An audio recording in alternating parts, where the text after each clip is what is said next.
picture this. It's 3 in the morning on a winter night in 1904, somewhere along the Brandywine River in Delaware. The mansion on the hill is dark, its tall windows reflecting nothing but starlight and the skeletal branches of bare trees. Snow covers the manicured lawns, muffling sound, turning the estate into something silent and still. But underneath your feet, beneath the frozen ground, beneath the gardens and the carriage paths, something else is happening. Deep in the tunnels below, men are working by lamplight, moving barrels of black powder through narrow passages carved into bedrock. They work in silence, their breath visible in the cold underground air, their hands steady despite the knowledge that one spark, one mistake, one moment of carelessness could turn this entire hillside into a crater. This is the DuPont Powder House Estate.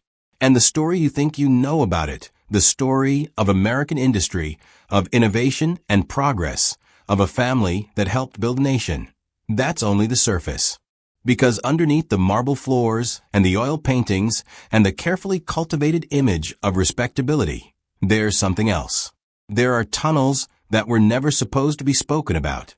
There are bodies that were never properly accounted for.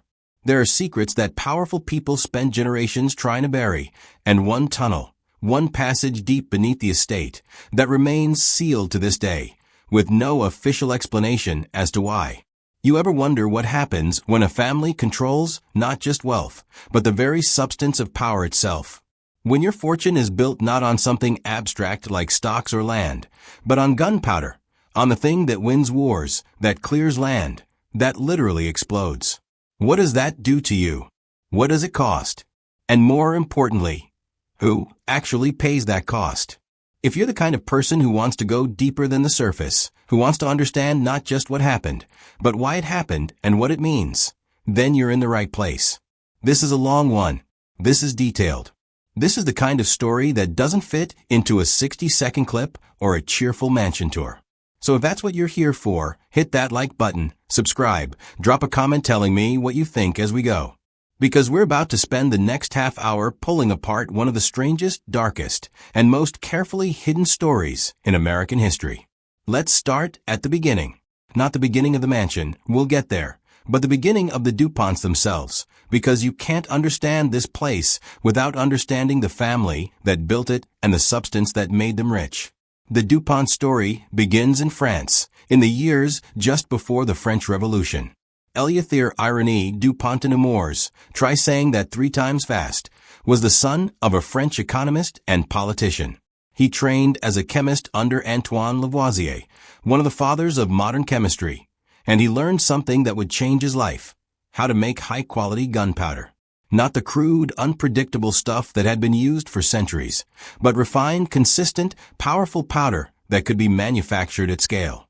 In 1800, after his family fled the chaos of revolutionary France, Irénée arrived in the United States with a plan. America was expanding. It was fighting wars, clearing forests, building canals, blasting through mountains. And all of that required gunpowder, lots of it. Irénée saw an opportunity. In 1802, he founded E.I. DuPont de Nemours and Company along the Brandywine River in Delaware, where the fast-flowing water could power mills and the relative isolation offered some safety from the catastrophic explosions that were an inevitable part of the powder-making business. And explode it did. The early years of the DuPont powder mills were marked by disaster after disaster. Workers were killed. Buildings were leveled. Entire sections of the operation would go up in flames and smoke, and then, because the demand never stopped, they would rebuild and start again. It was brutal, dangerous work, and the people who did it were often immigrants, poor families, people who had no other options. The DuPonts, to their credit, did more for their workers than many industrialists of the era. They built housing, provided doctors, paid widows. But let's not romanticize it. This was still a business built on explosive death, and the people at the bottom of the hierarchy paid for it with their lives. By the mid-1800s, the DuPont Company had become the largest supplier of gunpowder in the United States. They supplied the Union Army during the Civil War. They sold to miners, railroad companies, construction firms. Gunpowder was everywhere, and the DuPonts controlled most of it. The family grew wealthy, not just comfortable, but wealthy in a way that most Americans couldn't even imagine. And with that wealth came land, influence, and the desire to build something that would reflect their status. In 1876, one of Irene's grandsons, let's call him William, though the DuPont family tree is so tangled with repeating names that tracking individuals becomes an exercise in genealogical archaeology, decided to build a new family seat. Not just a house, but an estate. Something grand. Something that would announce to the world that the DuPonts had arrived. That they were not just industrial barons, but American aristocracy. The site he chose was a hill overlooking the Brandywine, not far from the original powder mills. It was beautiful. Rolling land, old trees, a commanding view of the valley below. But it was also strategic. Because William wasn't just building a mansion. He was building it directly above a network of tunnels that had been carved into the hillside years earlier, tunnels that connected to the powder works, tunnels that were used to store and transport the most dangerous substance the family manufactured. Think about that for a second. You're building your home, the place where your wife will sleep, where your children will play, on top of a hidden network of passages filled with barrels of black powder. Why would you do that? Control. Security. Secrecy. The tunnels weren't just for storage. They were a private transportation network, invisible to outsiders, allowing the family to move product and materials without public scrutiny. And in an era when labor strikes, industrial espionage, and sabotage were real threats, having your most valuable and dangerous assets literally beneath your feet, where you could watch over them, where no one else could easily access them, made a certain kind of sense. Dark sense, maybe, but sense. The mansion itself was designed in the French Second Empire style, tall, imposing, with a mansard roof, dormer windows, and ornate ironwork. It was built from limestone quarried locally, fitted with the finest woodwork, heated by a state-of-the-art system, and filled with imported furniture, crystal chandeliers, and artwork collected from Europe. The construction took nearly 4 years. Stonemasons, carpenters, plasterers, glaziers. Dozens of craftsmen worked on the estate, many of them immigrants from Italy, Ireland, and Germany who had come to America looking for steady work. Some of them had no idea what lay beneath the foundation they were building on. Others knew and stayed silent because jobs were scarce and the DuPonts paid better than most. But here's where the story gets interesting. As the mansion rose above ground, the work below ground continued in parallel. The tunnel network was expanded, reinforced, and connected to new storage chambers blasted out of the bedrock. The official reason given, if any reason was given at all, was efficiency. The powder works were dangerous, and separating storage from production made sense. But the scale of the excavation, the secrecy surrounding it, and the fact that many of these tunnels led not to the mills, but to other parts of the estate suggests something more complicated. Were they preparing for war? For a siege? The 1870s were a volatile time in America. Labor unrest was growing, the scars of the Civil War were still fresh, and wealthy industrialists were genuinely afraid of uprisings. Some built private armories. Others hired private militias. The DuPonts, who literally manufactured the means of violence, built tunnels. By 1880, the mansion was complete. William moved in with his wife and 3 children. The estate became a showpiece, a symbol of the family's success. They hosted parties, entertained politicians and business leaders, and cultivated the image of refined, responsible American aristocracy. On the surface, everything gleamed. But underneath, in those tunnels, men continued to work in shifts, moving powder, checking storage conditions, maintaining the infrastructure that made the whole operation possible. And those men, whose names we mostly don't know, whose faces appear in no family portraits, those men knew something the guests at the parties upstairs didn't. They knew how fragile it all was. They knew that the beauty and the wealth and the carefully constructed respectability were built on a foundation that could, at any moment, explode. And then, in March of 1904, it did. It happened just after midnight. Most of the family was asleep in the mansion. Down in the tunnels, a crew of 6 men was working a late shift, moving barrels of powder from one storage chamber to another. The exact cause was never definitively determined. Maybe a lamp was knocked over, maybe there was a spark from metal scraping stone, maybe the powder itself had degraded and become unstable. But whatever the cause, the result was instantaneous and catastrophic. The explosion tore through the tunnel system like a shock wave through water. The first blast triggered secondary explosions as stored powder ignited in a chain reaction. The ground shook. Windows shattered in the mansion. People miles away reported hearing the sound and seeing a flash of light on the horizon like a second sunrise. And in the tunnels, 6 men died, not quickly, not cleanly, but in a maelstrom of fire and collapsing rock and suffocating smoke. When the sun came up, the damage was clear. Part of the hillside had collapsed. The entrance to one of the main tunnels had caved in. Smoke was still rising from vents in the ground. And the family faced a choice. How do you respond to a disaster like this? Do you open up, bring in investigators, let the public see what happened? Or do you control the narrative, minimize the damage, and protect the empire you've built? The DuPonts chose control. Within hours, private security was on site, sealing off the area. No journalists were allowed near the estate. The local authorities, many of whom owed their positions to DuPont money and influence, cooperated fully. The official story released to the press was brief and vague. An industrial accident at a powder storage facility, 6 workers killed, cause under investigation, family deeply saddened, measures being taken to prevent future incidents.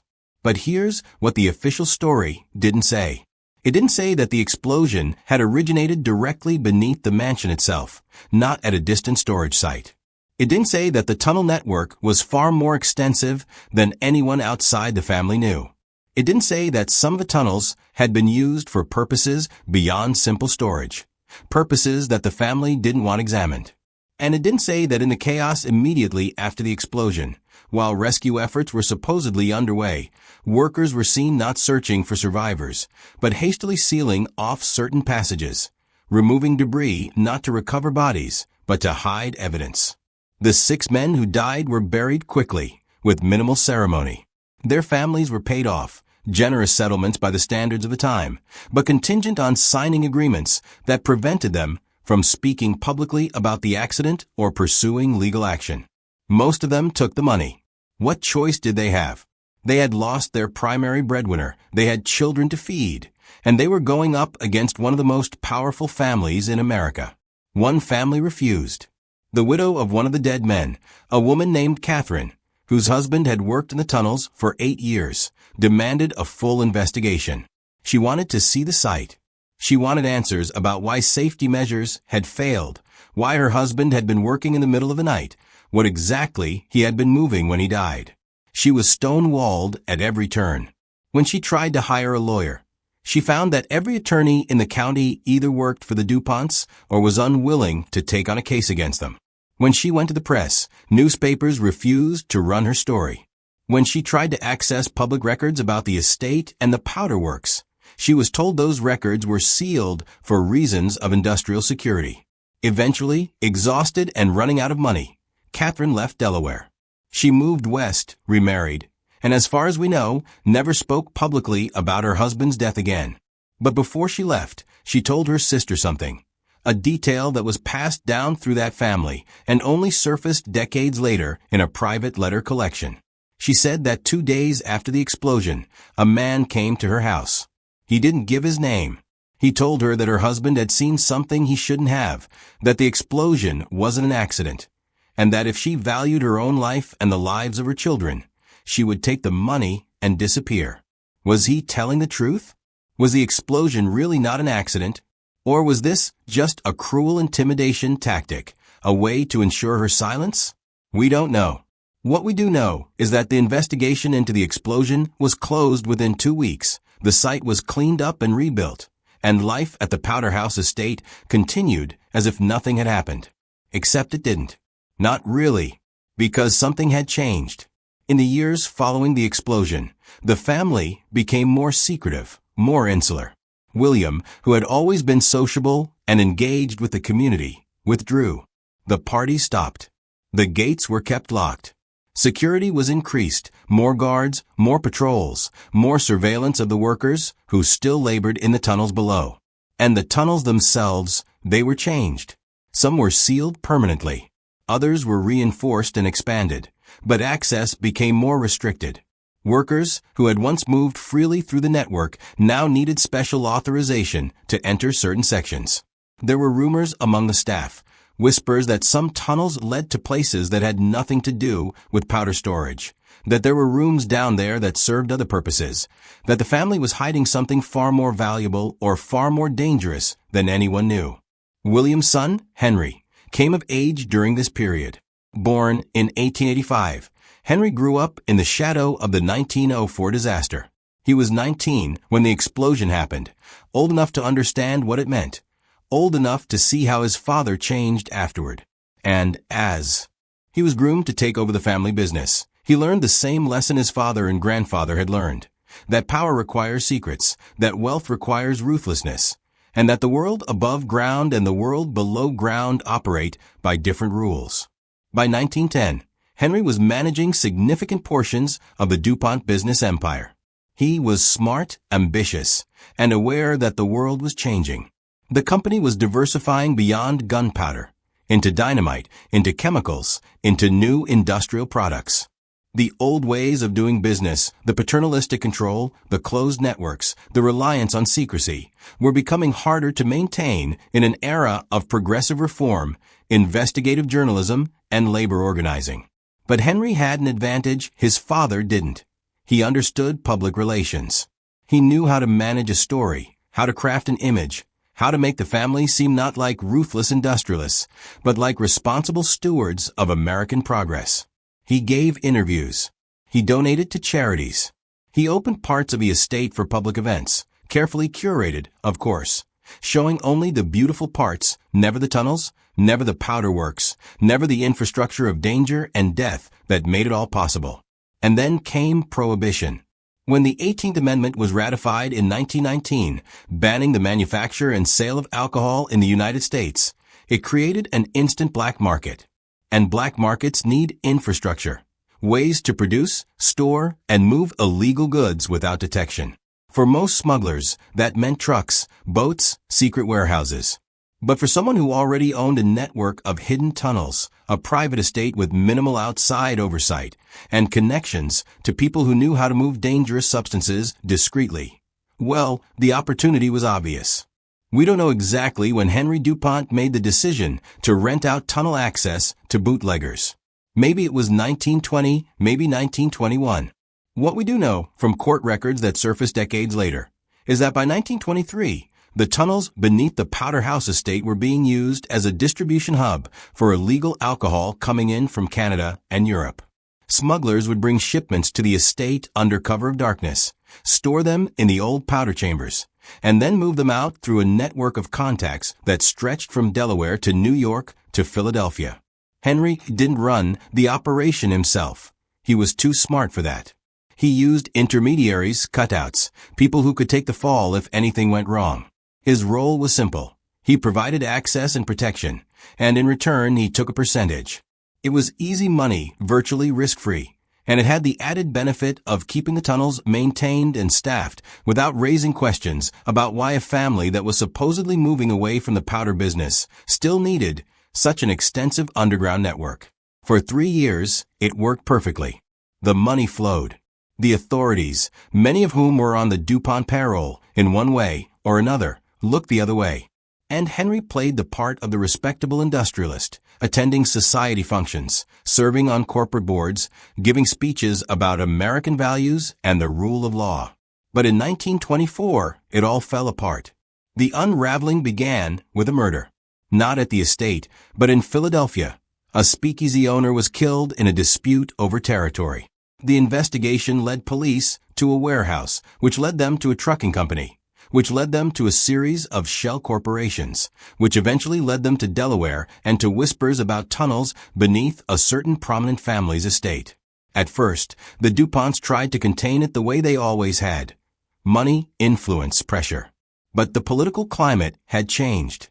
Prohibition had made criminals out of half the population, and there was public appetite for going after the wealthy and powerful who profited from the hypocrisy. Reformers, journalists, and ambitious prosecutors saw an opportunity. And unlike the widows of dead powder workers, these people had resources and platforms. In the summer of 1925, federal agents raided the Powder House Estate. They came at dawn, dozens of them, with warrants and cameras and a determination to make an example. They found exactly what they were looking for: barrels of whiskey hidden in the tunnels, ledgers documenting transactions, evidence of a smuggling operation that had moved thousands of gallons of illegal alcohol and generated hundreds of thousands of dollars in profit. Henry was arrested. So were half a dozen of his associates. The story exploded across the national press. DuPont heir arrested in bootlegging scandal. America's powder kings caught in prohibition scheme. Tunnels of deceit. How one family's empire was built on secrets. The trial was a spectacle. Prosecutors painted Henry as a hypocrite and a criminal, a man who publicly supported the law while privately profiting from its violation. Defense attorneys argued that he had been misled by subordinates, that he was a victim of overzealous prosecution, that his contributions to American industry and national defense should be taken into account. In the end, Henry was convicted on multiple charges related to conspiracy and bootlegging. He was sentenced to 2 years in federal prison and fined an amount that, while significant, was a tiny fraction of what he had made from the operation. More damaging than the prison time or the fine, though, was the reputational cost. The carefully crafted image of the DuPonts as respectable, patriotic, upstanding Americans had been shattered. The family became a symbol of elite corruption, of the rot beneath the surface of American high society. Henry served 18 months. When he was released in 1927, he returned to the estate, but he was a broken man. His father had died during the trial, reportedly from the stress and humiliation. His wife had left him and taken the children. His position in the company had been quietly eliminated. He lived in the mansion alone, cared for by a skeleton staff, while the rest of the family tried to distance themselves from him and the scandal he represented.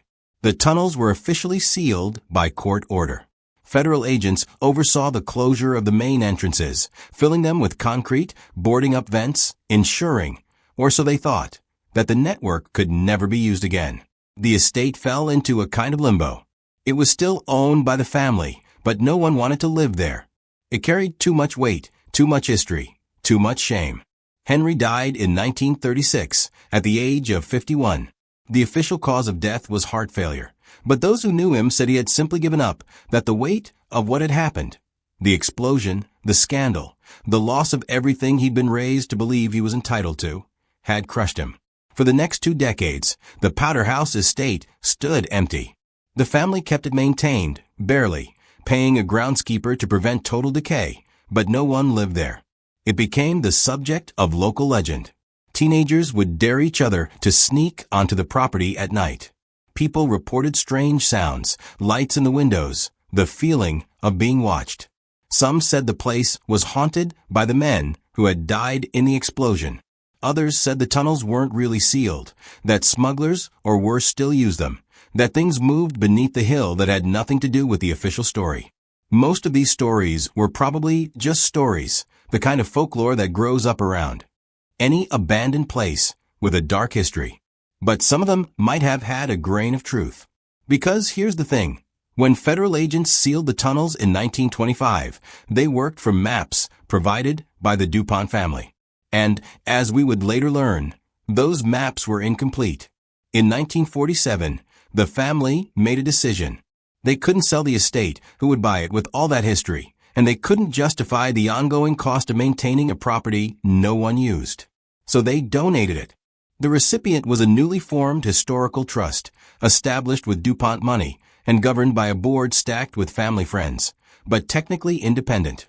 The trust's mission was to preserve the estate as an example of Gilded Age architecture and American industrial history, and eventually, once enough time had passed, once the scandal had faded from living memory, to open it to the public as a museum.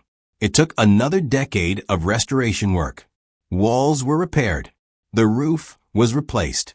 Rooms were refurnished with period-appropriate furniture, some of it original to the estate, some of it acquired from other sources.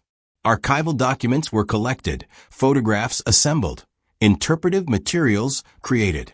The goal was to tell a story about American entrepreneurship and innovation, about a family that had helped build the nation, about the challenges and triumphs of the industrial age. Notably absent from that story, the explosion, the deaths, the tunnels, the bootlegging scandal, the years of decay and abandonment. Oh, they were mentioned. You can't completely erase history that was once front-page news, but they were minimized, contextualized, framed as unfortunate episodes in an otherwise inspiring narrative. The explosion became a tragic industrial accident that highlighted the dangers of early manufacturing. The bootlegging became a regrettable lapse in judgment during the complicated Prohibition era. The tunnels became an innovative storage solution that demonstrated the family's engineering prowess. In 1959, the Powder House Estate opened to the public as a museum. For visitors who came in those early years, the experience was carefully orchestrated. You would park in a lot hidden from view of the mansion, walk up a winding path designed to build anticipation, and emerge at the front entrance where a guide would greet you and begin the tour. You would walk through the grand foyer with its marble floors and crystal chandelier. You would see the dining room where industrialists and politicians had once gathered. You would admire the library with its leather-bound books and mahogany shelves. You would stand in the parlor and imagine the conversations that had taken place there. What you would not see, the basement, the old service areas, anything that suggested the working infrastructure of the estate. And you definitely would not see or even hear about the tunnels. For years, this version of history held. The museum became modestly popular, a destination for school groups and history buffs, a pleasant way to spend an afternoon. The trust that ran it was well funded, the staff was professional, and the story they told was compelling in its way, a story about ambition and achievement, about the American dream in 3 dimensions. But some people weren't satisfied with the official version. Local historians, descendants of the workers who had died in the explosion, investigative journalists who remembered the scandal, they kept asking questions. Where exactly did the explosion happen? How extensive were the tunnels? What happened to the bodies? Why were certain records still sealed? What was in the basement? The trust response was always the same. Those areas are structurally unsound. Those records are private family papers. Those details aren't relevant to the public mission of the museum. The past is the past, and we're focused on education and preservation. And that might have been the end of it, except for what happened in 1973. In the summer of 1973, the museum hired a contractor to install a new climate control system. The work required running ductwork through parts of the basement that hadn't been accessed in years. The contractor's crew was drilling into a wall in what had been a storage room when they broke through into empty space. Not a hollow wall, a void, a passage. They had found one of the tunnels. The crew called the site supervisor. The supervisor called the museum director. The director called the trust board. And the board faced a decision. What do you do when the thing you've been pretending doesn't exist suddenly becomes undeniable? They could have sealed it again, plastered over it, pretended it never happened. But the crew had seen it. Word was already spreading. And more importantly, some of the board members, particularly the younger ones who hadn't been around during the scandal, were curious. What else was down there? Was the official history they'd been telling actually accurate? Maybe there was an opportunity here to expand the museum's narrative, to be more honest about the past, to attract a new generation of visitors who wanted complexity, not whitewashing. So they made a decision. Explore the tunnels, document what was found, and consider incorporating them into the museum experience. A team was assembled, structural engineers to assess safety, historians to document anything of historical value, a few members of the trust board to oversee the work. They entered through the breach in the basement wall, equipped with lights, cameras, and breathing equipment in case of poor air quality. What they found was extraordinary. The tunnel network was far more extensive than anyone had imagined. Not just the storage chambers and transport passages described in old records, but additional rooms, branching corridors, connections to other parts of the estate that weren't on any map. Some of it was clearly original, carved out in the 19th century. Some of it was later, expanded during the Prohibition years. And some of it, this was the disturbing part, appeared to have been modified more recently, within the past couple of decades, long after the tunnels were supposedly sealed forever. They found remnants of the powder storage operation, empty barrels, rusted metal fittings, ventilation shafts, all covered in decades of dust. They found evidence of the bootlegging years, broken bottles, old crates with shipping labels, graffiti left by smugglers. They found personal items that had belonged to the workers, a lunch pail, a jacket, tools, a photograph of a woman and child tucked into a niche in the rock. And they found something else. In one of the deepest chambers, accessible only through a narrow passage that required crawling, they found a room that didn't make sense. It was finished, not rough-cut rock, but smooth walls, a level floor, evidence of having been used as living or working space. There was a table, a chair, a cot. There were books, papers, empty food containers.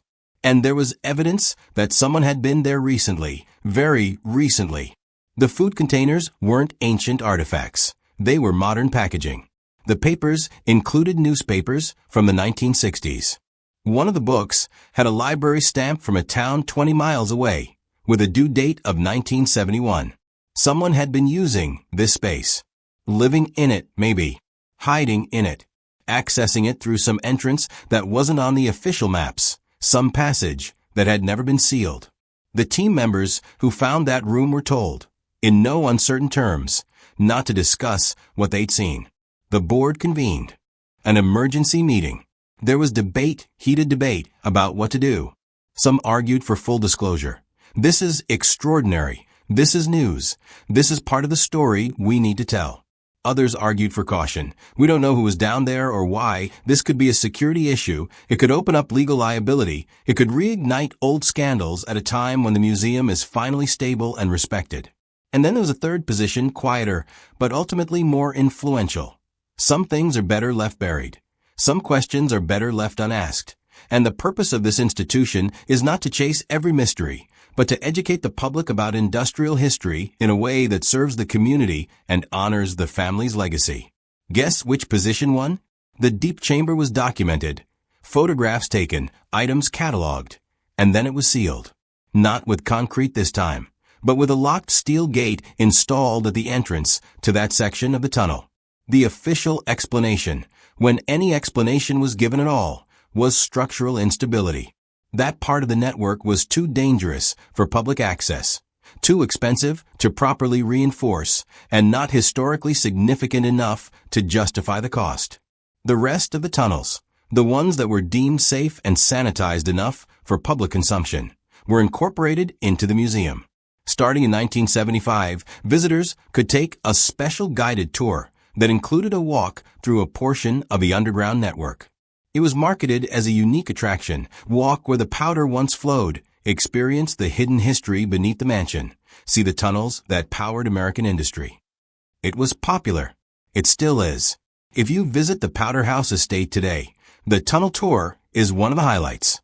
Your guide will take you down a modern staircase installed for accessibility, through a well-lit passage with interpretive signs explaining the powder-making process, past a restored storage chamber with replica barrels, and then back up to the mansion. It takes about 20 minutes.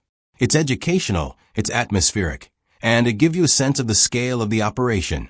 What it doesn't give you is the full picture, because the tunnels you walk through as a tourist are a tiny fraction of the total network. The rest remains off-limits, locked behind gates and doors marked no entry, structural hazard, or simply not marked at all. Their entrances hidden behind walls or covered by ground that was landscaped to obscure them. And that deep chamber, the one with evidence of recent occupation, that's never been mentioned in any official museum material. The photographs taken in 1973 are stored in the Trust's private archives, inaccessible to researchers. The people who were on that exploration team, most of them are dead now, and the few who are still alive won't talk about it. non-disclosure agreements, loyalty to the institution, fear of being dismissed as conspiracy theorists, who knows? But the result is the same: silence. So where does that leave us today, here in the 2020s? The Powder House Estate is still open as a museum. It's well-regarded, professionally run, a fixture of Delaware's cultural landscape. On any given weekend, you'll find families wandering through the rooms, kids pressing their noses against glass cases, tour guides delivering well-rehearsed narratives about Victorian architecture and industrial innovation. The website describes it as a window into America's Gilded Age, and a testament to the ingenuity and perseverance of the DuPont family. There are educational programs for schools, lectures by historians, seasonal events like holiday tours and garden parties. The trust that runs it has expanded over the years, acquiring adjacent properties, restoring outbuildings, creating a heritage campus that tells a broader story about the region's industrial history.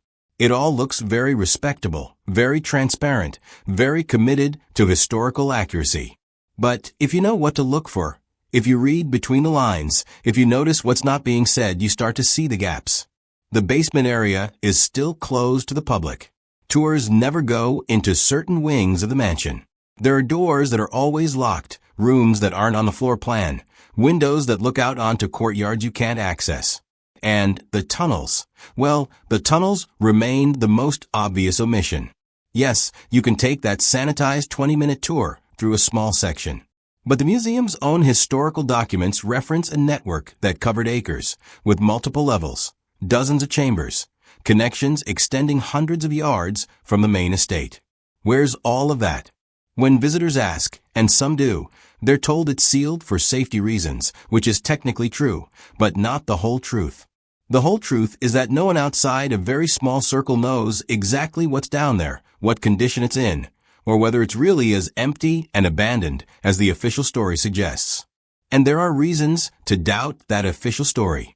Over the decades since the museum opened, there have been incidents, small things easily dismissed individually, but forming a pattern if you pay attention.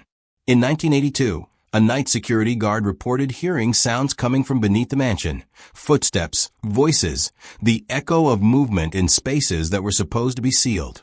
He was told he was hearing the building settling, or perhaps animals that had found their way into the accessible sections of the tunnels. He wasn't convinced, but he kept working there until he quit 6 months later. He wouldn't say why, but he told his wife that there was something wrong with that place, something that made him feel watched. In 1993, during a major renovation of the grounds, construction workers found an entrance to the tunnel system that wasn't on any of the trust maps. A stone staircase descending from behind an old garden wall, still accessible, not sealed. They reported it to the site supervisor, who reported it to the museum director, who had it sealed with concrete within 48 hours. No investigation, no documentation, just a quick burial of the evidence, and an instruction to the workers not to mention it to anyone. In 2001, a graduate student doing research on industrial archaeology got permission to examine the Trust's archives. She found references in old letters and documents to sections of the tunnel network that didn't match any of the existing maps, including one intriguing mention of a deep vault that was used to store sensitive materials separate from the general powder storage. When she asked about it, she was told those documents were misfiled, probably referred to a different DuPont property, nothing to do with the Powder House Estate. Her access to the archives was revoked shortly after, and her dissertation ended up focusing on a different site. In 2008, a local spelunking club applied for permission to survey and map the tunnel system, offering to do it for free as a historical preservation project. Their request was denied on safety grounds. When they persisted, pointing out that they were experienced, insured, and willing to sign any waiver the trust wanted, they were told that the decision was final and further inquiries would be considered trespassing. And then there are the stories that don't make it into official reports at all, the rumors that circulate among people who live in the area, who have family connections to the estate, who pay attention to things that outsiders miss. Stories about lights seen in the woods around the estate at night, about vehicles coming and going at odd hours, about sections of the grounds that are patrolled more heavily than others, for no apparent reason. about staff members who start asking too many questions and suddenly decide to take jobs elsewhere.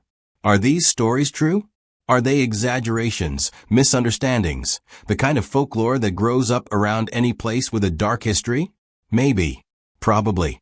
But the thing is, when you look at the pattern, when you look at how consistently over decades the trust has avoided transparency about the tunnels, how quickly they move to shut down inquiry, how much effort they put into maintaining a narrative that is comfortable rather than complete, you start to wonder what they're protecting. So let's ask the question directly. What is actually in those tunnels? Why, more than a century after the explosion, more than 80 years after the bootlegging scandal, are significant portions of that network still sealed and off-limits? What could possibly still be down there that requires this level of secrecy? The charitable explanation is exactly what the trust says: structural instability. Old tunnels are dangerous. They can collapse. They can flood.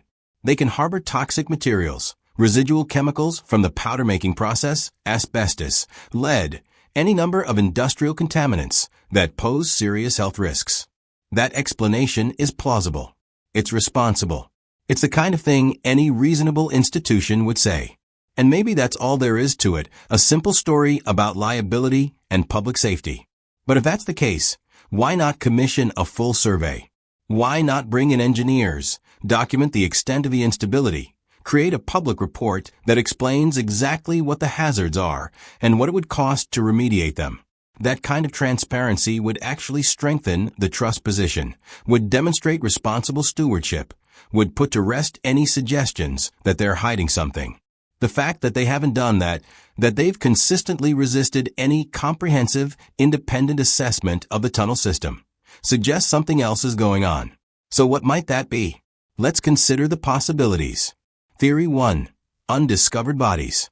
Remember those 6 men who died in the 1904 explosion? The official story is that they were all recovered and buried. But what if they weren't? What if some of them, or parts of them, are still down there, sealed in collapsed sections of the tunnel, never properly recovered, because doing so would have required acknowledging the full extent of the explosion and the network? Finding human remains now would open up a whole set of legal, ethical, and public relations problems. It would raise questions about the original investigation, about how the family handled the aftermath, about what other corners were cut. Easier to leave those sections sealed and hope no one ever has to confront what might be there. Theory 2. Evidence of criminal activity. The bootlegging operation in the 1920s is documented fact. Henry was convicted. The tunnels were used for smuggling. We know that happened. But was that the only illegal activity those tunnels facilitated?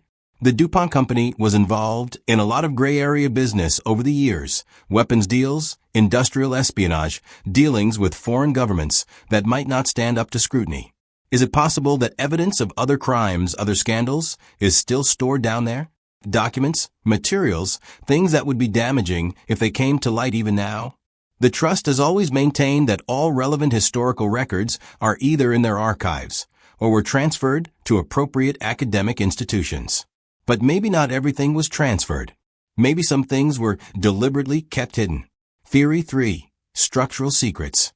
Here's a more mundane but still significant possibility. Maybe the tunnel network connects to things it's not supposed to. Maybe there are passages that lead to other properties, to municipal infrastructure, to places that would raise questions about boundary lines, property rights, easements. Maybe there are parts of the network that were built with public money or on public land, which would complicate the trust's legal control over the site.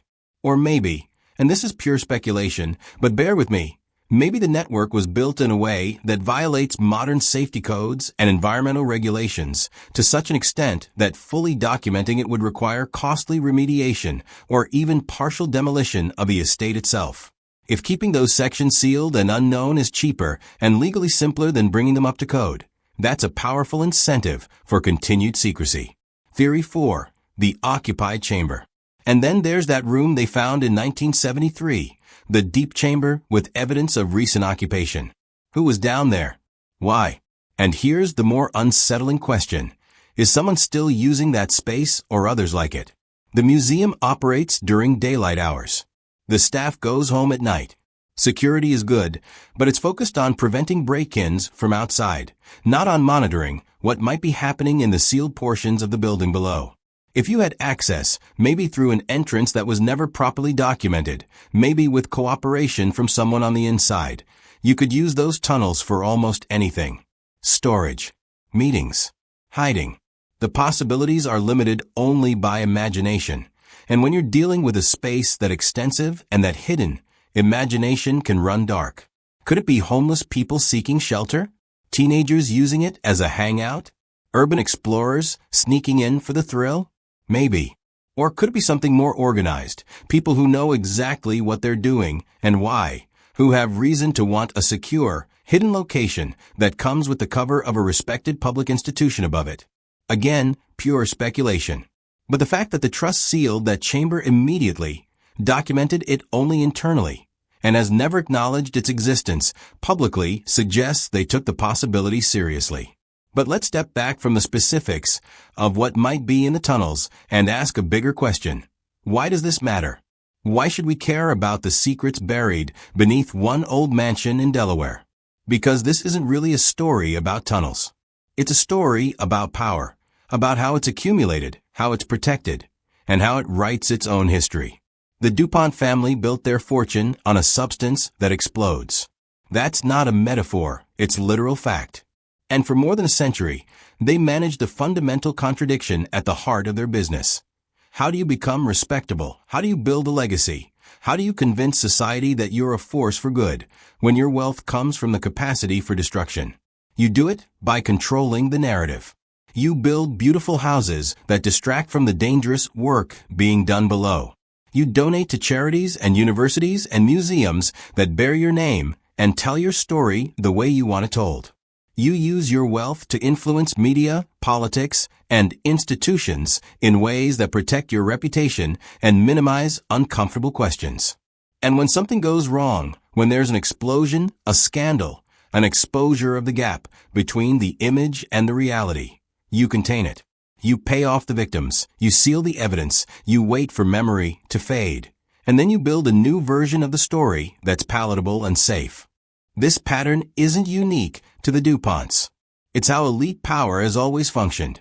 The Rockefellers, the Carnegies, the Vanderbilts, every great American fortune has bodies buried somewhere, literal or figurative, and every family that built that kind of wealth eventually had to decide how to deal with the darker parts of their legacy. Some chose transparency and accountability, trying to make amends and acknowledge harm. Others chose mythology, crafting narratives of innovation and progress that carefully omit the exploitation and violence that made that progress possible. The Powder House Estate, with its beautiful facade and its hidden tunnels, is a perfect physical manifestation of that choice. Above ground, elegance, culture, education, a story about American achievement. Below ground, danger, death, secrets, a story about the costs that achievement actually required and who paid them. And the fact that those tunnels remain sealed, that significant portions of the estate's history remain inaccessible, that the institution continues to resist full transparency more than a century after the events in question. That tells you which version of the story is being prioritized. The comfortable one, the safe one, the one that lets visitors leave feeling inspired rather than disturbed. But here's what that comfortable story leaves out: the people who actually paid the cost. The 6 men who died in the explosion. We know their names now, though the museum rarely mentions them. They were immigrants, mostly. Young men supporting families, working dangerous jobs because they had limited options. One was 22. Another had a newborn child. They died instantly, or they died slowly, we don't really know, because there was no proper investigation. Their bodies were recovered, or they weren't, we don't really know, because the records were never made public. Their families were compensated, or they were intimidated. And then they were forgotten, erased from the narrative, except as a vague, tragic accident footnote. And they weren't the only ones. In the decades that the powder works operated, there were other explosions, other accidents, other workers who were injured or killed. The DuPonts were, by the standards of their time, relatively good employers. They provided housing, medical care, some degree of support for widows and orphans. But let's not mistake paternalism for justice. These workers didn't have unions, didn't have workplace safety regulations, didn't have any real power to demand better conditions or hold the company accountable when things went wrong. They worked in literal tunnels of death, moving explosives through underground passages by lamplight. And if they died doing it, well, that was the cost of progress. And there were always more workers willing to take their place. The families who were driven from their homes when Catherine, the widow who demanded answers, was intimidated and forced to leave. The communities that lived downstream from the powder works, exposed to pollution and contamination they had no voice in opposing. The workers during the Prohibition years who moved illegal alcohol through the tunnels and took all the risk while Henry took the profit. And when it all came crashing down, they were the ones who went to prison while he got a slap on the wrist and kept his mansion. These are the people whose stories don't make it into the museum tours. These are the lives that were shaped and often destroyed by the decisions made in the mansion above, decisions made by people who never had to face the consequences themselves. And that's the real scandal, isn't it? Not the explosion, not the bootlegging, not even the cover-ups. Those are symptoms. The real scandal is the fundamental inequality of who benefits and who suffers, who gets to tell the story and who gets written out of it, who lives in the mansion and who dies in the tunnels. So what happens if you visit the Powder House Estate today? What's the actual experience like, knowing everything we now know? You drive up a winding road through old forest. The estate reveals itself gradually. First the gate, then the grounds, then the mansion itself, rising above terrace gardens. It's beautiful. That hasn't changed. The architecture is still impressive. The setting is still dramatic. And there's something undeniably powerful about standing in front of a building that has survived this much history. You pay your admission fee, reasonable, considering what you get. You're assigned to a tour group, maybe a dozen people, families and couples, and the occasional solo history buff. Your guide is knowledgeable, friendly, clearly passionate about the place. They lead you through the public rooms, pointing out details of construction, explaining the social rituals of the Gilded Age, contextualizing the family's role in American industrial development. They'll mention the powder business, of course. They'll explain how the mills worked, how the company grew, how the DuPonts became one of America's most influential families. They'll probably mention the 1904 explosion, briefly, factually, as a tragic moment that demonstrated the dangers of the industry and led to improved safety standards. They might mention Henry and the Prohibition scandal, framing it as an unfortunate lapse in judgment that nevertheless resulted in legal consequences and personal ruin. If you take the tunnel tour, which costs extra and requires a separate ticket, you'll descend into the accessible section of the network. It's impressive in its way. The scale of the excavation, the engineering required to create this infrastructure, the physical reality of the space where so much of the family's fortune was literally manufactured. Your guide will explain the logistics of powder storage, point out architectural features, create a sense of what it must have been like to work down here. What they won't explain is why the tour ends where it does. Why that gate at the far end of the passage is locked. Why, when you ask if there's more, the answer is vague and quickly redirected to another topic. Why certain questions about the extent of a network, about what's in the sealed sections, about the 1973 discovery, are met with polite deflection or claims of not having that information. Most visitors don't push. They take the tour, they take their photos, they leave satisfied with a pleasant afternoon of historical education. And that's fine. That's what the museum is designed to provide. But if you're paying attention, if you're listening for what's not being said, you leave with questions. And that raises an important ethical question. What does a historical institution owe to the public? What's the responsibility of a museum, particularly one that exists to tell the story of real people and real events, some of which were traumatic and harmful? One perspective says, a museum's job is education, inspiration, and preservation of cultural heritage. The goal is to make history accessible and engaging, to help people understand and appreciate the past, and to protect important sites and artifacts for future generations. In service of those goals, some simplification is necessary. You can't tell every story, include every detail, explore every dark corner. You have to make choices about what to emphasize and what to minimize, and those choices should be guided by what serves the educational mission and the public interest. Another perspective says, a museum's job is truth, as complete and honest as possible. When you take on the responsibility of telling history, you take on the responsibility of acknowledging the uncomfortable parts, the violent parts, the parts that don't fit into an inspiring narrative. If you don't do that, if you sanitize, if you selectively omit, if you actively hide evidence, then you're not really preserving history. You're preserving a myth. And myths, however comforting, don't serve the people who were harmed by the realities you're choosing to bury. The Powder House Estate, as it operates today, clearly leans toward the first perspective. The story they tell is true, as far as it goes.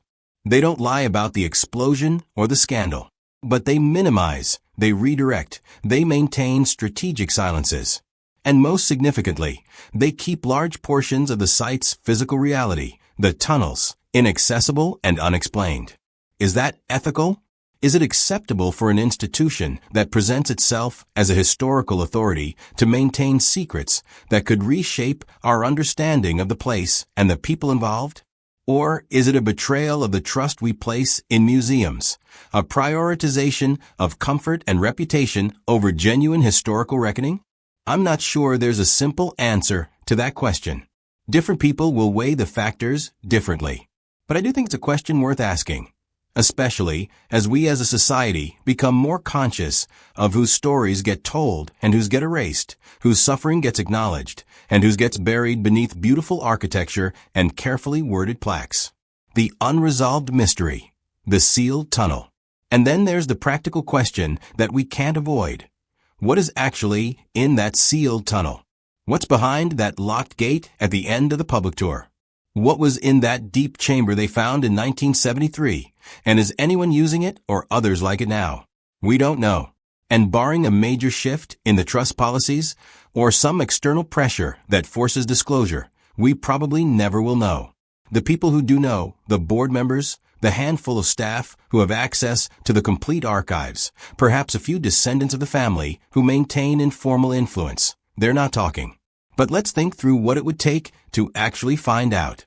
To answer these questions definitively, someone would need to gain access to the Trust's private archives, including the documentation from the 1973 exploration, conduct a comprehensive structural and archaeological survey of the entire tunnel network, including the sealed sections, interview the surviving members of the 1973 team, as well as current and former staff who might have relevant knowledge. Examine legal and financial records that might explain why keeping the tunnel sealed serves the Trust's institutional interests. Investigate the rumors and incidents, the security guards' reports, the discovered entrance in 1993, the strange activity around the estate, with enough rigor to determine if there's substance behind them. That's a significant undertaking.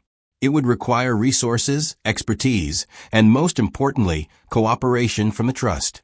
And here's the problem.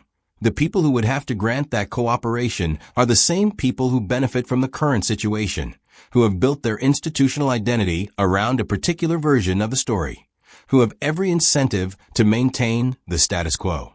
Could external pressure change that? Maybe.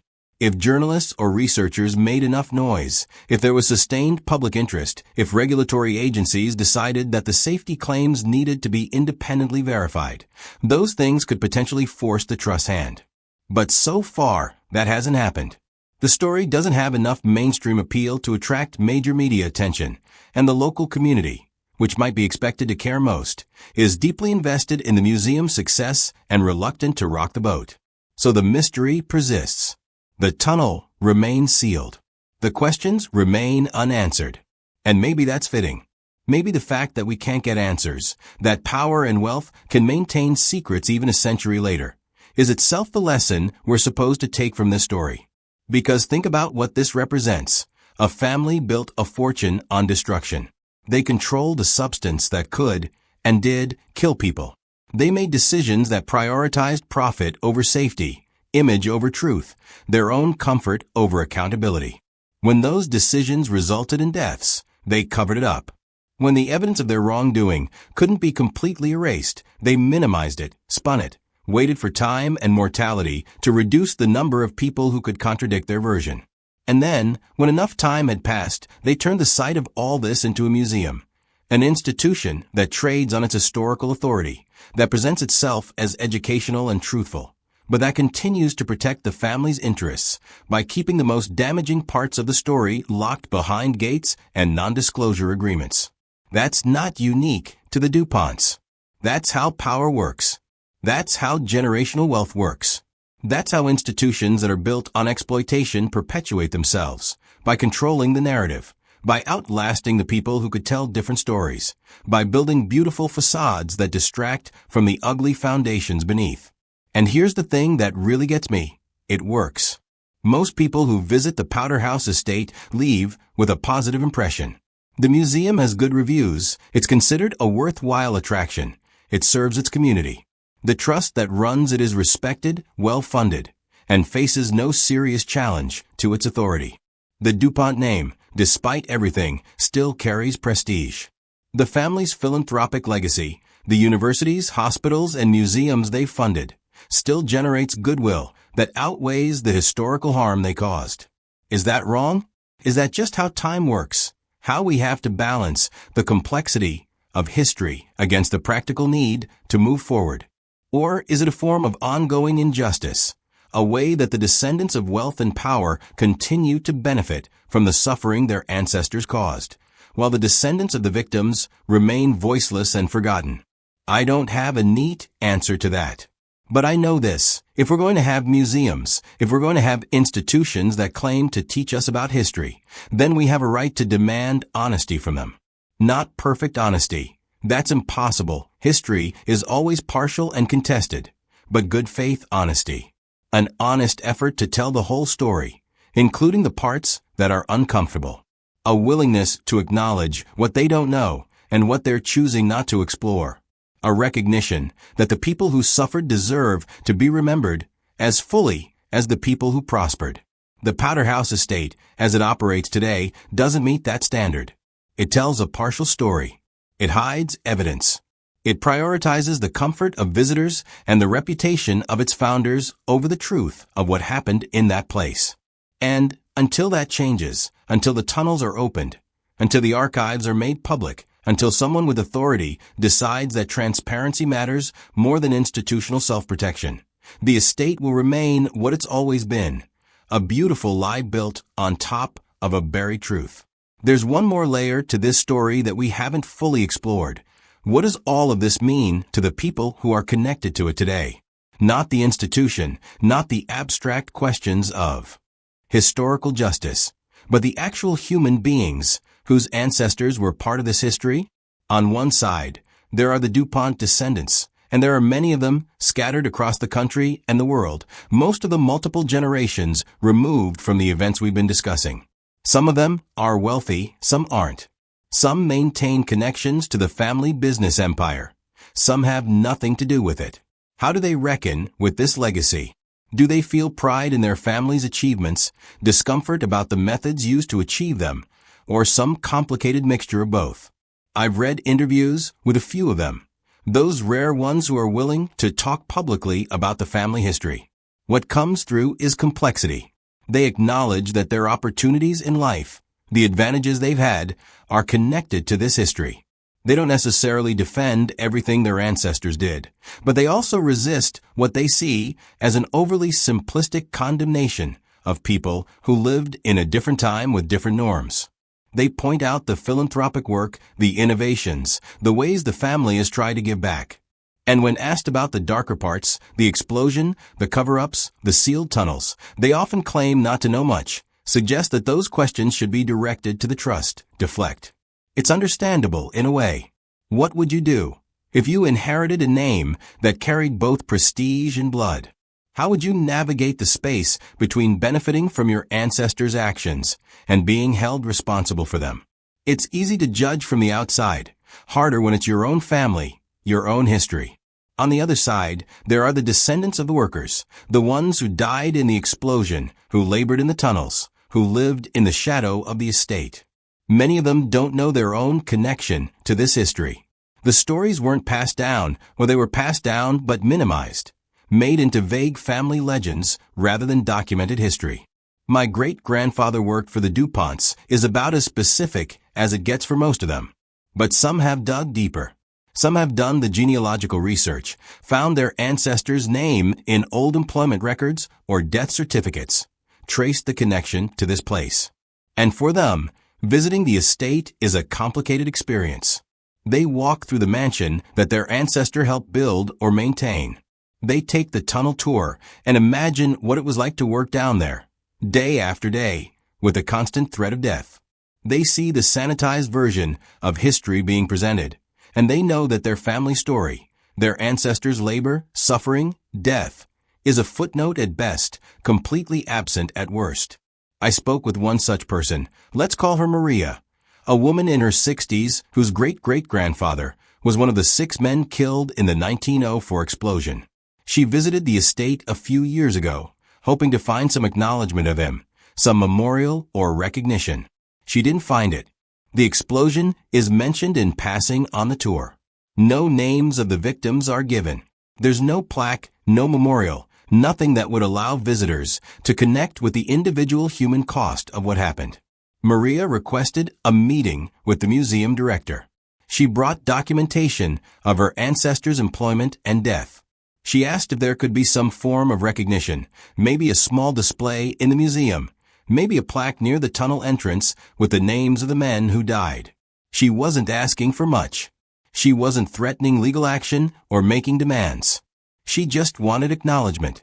The director was polite, sympathetic even. But the answer was no. The museum's interpretive plan was carefully designed, she was told. Adding specific names and personal stories would require reopening questions about what happened, which could lead to legal complications. There were privacy concerns. What if descendants of the other victims had different feelings about being publicly named? And there was the institutional concern that emphasizing the tragedy might overshadow the positive aspects of the estate's history. Maria left feeling dismissed, feeling like her family's pain mattered less than the institution's comfort, feeling like, more than a century later, the power imbalance that killed her ancestor was still operative, the wealthy family's legacy protected, the worker's legacy erased. And here's the thing, I don't think the museum director was being malicious. I think she was doing her job as she understood it, balancing competing priorities, trying to maintain an institution that serves multiple constituencies. But the effect is the same. The outcome is that the people who paid the highest cost remain invisible, while the people who profited remain celebrated. The deeper wound, erasure as ongoing harm. And that's where we get to something really important. Historical erasure isn't just about the past. It's ongoing harm. When you tell a story that leaves people out, when you maintain institutions that protect some legacies while burying others, you're not just failing to correct an old injustice. You're perpetuating it into the present. Maria's great-great-grandfather died in 1904. She never knew him. His death doesn't directly affect her material circumstances today. But the fact that his death is treated as unworthy of acknowledgement, that her family's connection to this history is minimized and dismissed, that affects her. That tells her something about whose lives matter, whose suffering counts, whose stories deserve to be told. And she's not alone. There are dozens, maybe hundreds of families with similar connections to the estate. Workers who built it, maintained it, suffered in it. Most of them don't know the details of their ancestors' experiences because those details were never properly recorded or were actively suppressed. That absence, that hole in their family history, is itself a legacy of the power imbalance we've been discussing. So when we ask what's in those sealed tunnels, we're not just asking about physical space. We're asking about memory, about acknowledgement, about who gets to control the story of what happened and what it means. And the fact that the answer remains unknown, that the institution continues to maintain barriers between the public and the full truth, tells us that the same dynamics that shaped this place in the 19th century are still at work today. The powerful protect their interests. The institutions they create serve their legacy. And the people who suffered remain, as they always have, beneath the surface, present but hidden, influential but unnamed, essential to the story, but excluded from the telling of it. What would real accountability look like? So let's do a thought experiment. What would it actually look like if the Powder House Estate decided to embrace full transparency and accountability? What would real institutional honesty require? First, it would require opening the archives. Not just the curated materials that support the current narrative, but everything, the private correspondence, the internal trust documents, the records from the 1973 exploration, the files on the 1904 explosion and its aftermath. Make them available to researchers, journalists, descendants. Let people who have been excluded from the story finally see the primary sources and draw their own conclusions. Second, it would require a comprehensive survey of the tunnel network. Hire independent experts, structural engineers, archaeologists, historians, with no ties to the trust or the family. Give them access to all of it, including the sealed sections. Map it, document it, assess what's actually down there and what condition it's in, and then make those findings public, regardless of what they reveal. Third, it would require rewriting the museum's narrative. Not just tweaking a few labels or adding a disclaimer, but fundamentally rethinking what story the estate tells and how it tells it. Center the experiences of the workers, not just the family. Acknowledge the violence and exploitation that were integral to the fortune, not just the innovation and philanthropy that came later. Create space for complexity and critique, not just celebration. Fourth, it would require creating meaningful memorials to the people who suffered. A monument to the 6 men who died in the explosion, with their names and their stories. Recognition of the families who were displaced, intimidated, or harmed by the family's actions. Acknowledgement of the workers whose labor built the estate and whose bodies bore the cost of the family's comfort. Fifth, it would require some form of material accountability. Not performative gestures, but substantive action. Maybe that's funding for scholarships for descendants of the workers.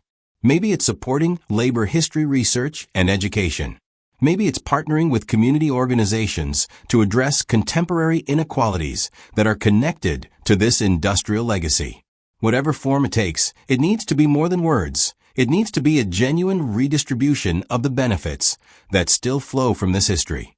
And finally, it would require ongoing dialogue. Not a one-time reckoning followed by a return to business as usual, but a sustained commitment to being challenged, questioned, and held accountable by the communities that were affected by this history. Would the Powder House Estate ever do all of this? Almost certainly not. It would be expensive, it would be controversial, it would likely reduce the number of visitors who want a pleasant historical outing rather than a confrontation with uncomfortable truths. It would threaten the relationships with donors and supporters who value the current approach. It would require people in positions of authority to give up control and accept criticism. But the fact that it's unlikely doesn't mean it's not necessary. And the fact that other institutions, other museums, other historical sites, other families with complicated legacies are beginning to undertake this kind of work suggests that it's possible, even if it's difficult. The sealed tunnel as metaphor.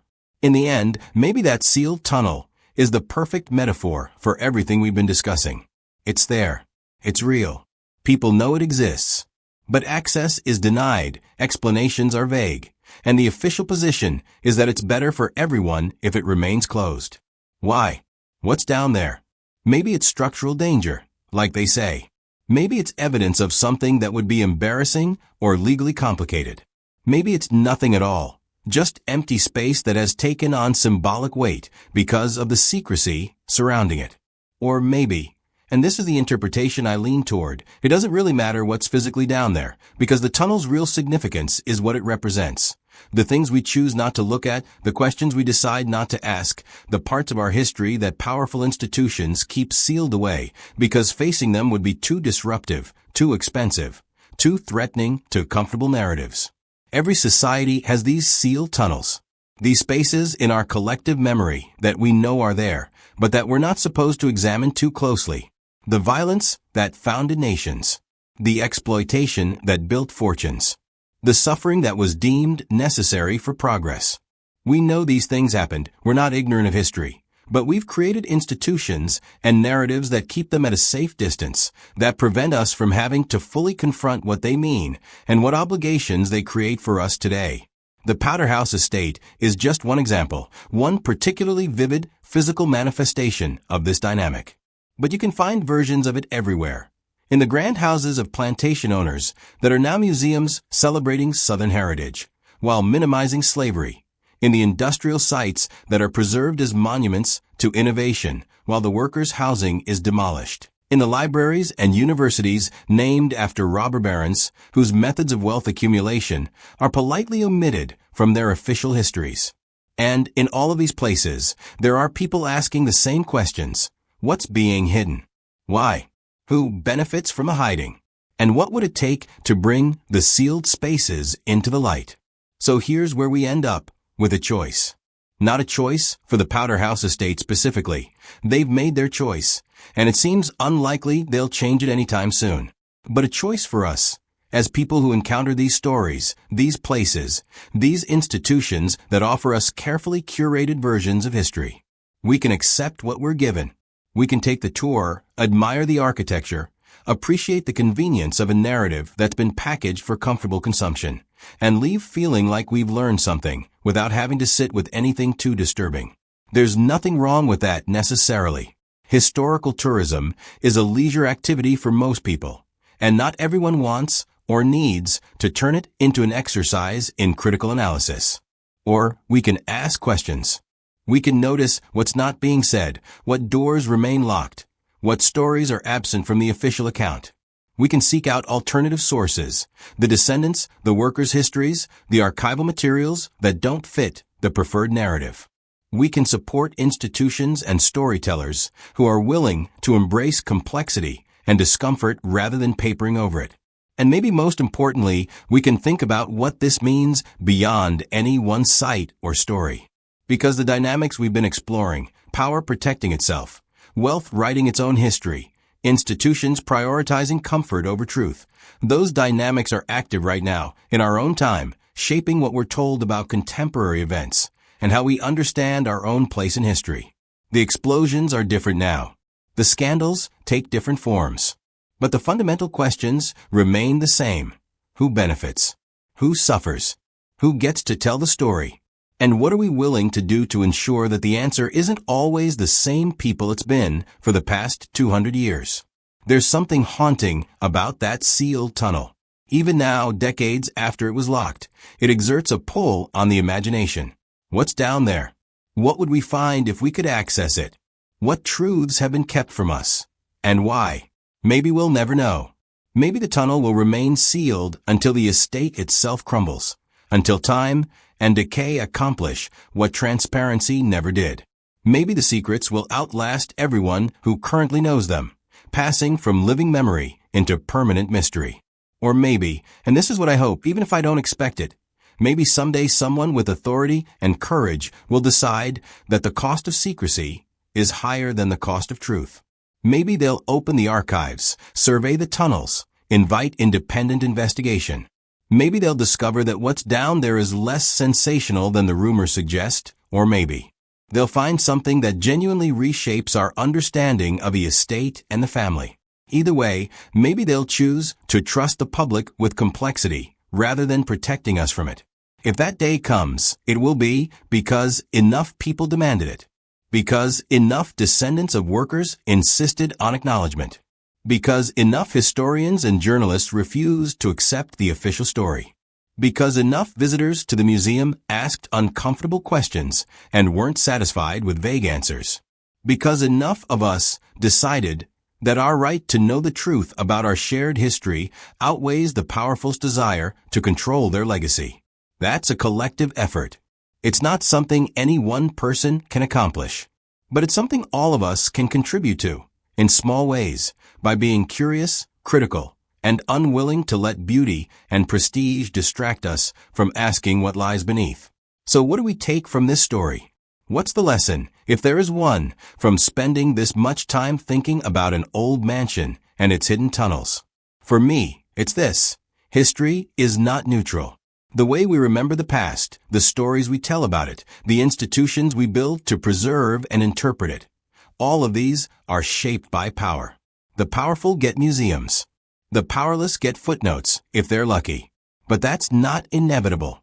It's a choice made over and over again by institutions, by historians, by all of us who engage with the past. And we can make different choices. We can demand that museums tell fuller stories. We can seek out the voices that have been marginalized or erased.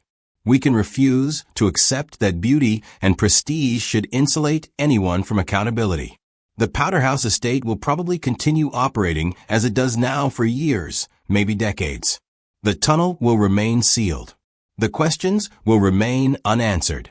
The institution will continue to benefit from its position of authority while avoiding the full reckoning that real accountability would require. But that doesn't mean the story is over. Every generation gets a chance to re-examine history, to ask new questions, to challenge old narratives. The work of excavating truth, literal and metaphorical, is never finished. It's ongoing, like the slow work of erosion, wearing away at comfortable lies until eventually, if we're persistent, something closer to truth emerges. And maybe that's the most important thing. Not that we'll ever have perfect knowledge of what happened in that place, but that we refuse to stop asking. That we treat the sealed tunnel not as a dead end, but as a reminder of all the questions that still need answers. That we honor the people who were erased from the official story by refusing to accept that erasure as final. Because they were real. The 6 men who died in the explosion were real people, with names and families and lives that mattered. The workers who labored in the tunnels, who built the mansion, who maintained the estate, they were real. The families who were intimidated and silenced, they were real. And the fact that the institution that tells the story of that place has chosen, for more than a century, to minimize or omit their experiences doesn't make them less real. It makes the institution's narrative less true. So if you ever find yourself at the Powder House Estate, if you take that tour, walk through those carefully preserved rooms, descend into the sanitized section of the tunnel network, I invite you to do something. Pause for a moment. Look at the locked gate at the end of the public tour. Think about what might be beyond it. Think about the explosion that killed 6 men whose names you haven't been told. Think about the families whose suffering was deemed less important than the family's reputation. Think about the choices that were made over and over again to protect power rather than honor truth. You don't have to ruin your visit.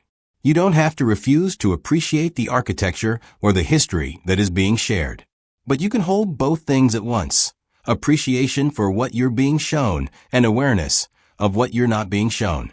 You can be a witness not just to the official story, but to the gaps in it, the silences around it, the locked doors that suggest there's more to know. And if you feel moved to, you can ask questions.